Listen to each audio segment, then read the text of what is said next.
everyone, welcome back to Sunny Life channel. Thank you so much guys for tuning in. I'm here to update you of what is going to happen on Gomora from the 10th to the 14th of August 2020. On Monday, Buhle makes a bold move to try and get Dogozo's attention. Mohado has an unpleasant surprise for Tati, while Melusi announces the new debate topic and opponent on Tuesday. Teddy takes the bull by the thorns or by the horns with his love life, but is in for some disappointment. Tati devises a plan of getting rid of a thorn in her side. On Wednesday, Sunday is leaving to discover an endangering secret that Tati has been keeping from her.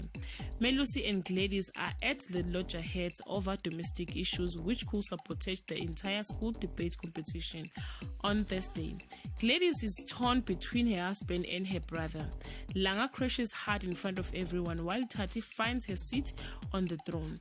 On Friday, Ntokozo loses the debate to Teddy but wins the girl. Tati managed to strategically push Mohado out from the business. Guys, this is all I have for today. You can leave your comment below and share your thoughts. Till we meet again, I love you so much guys. Bye.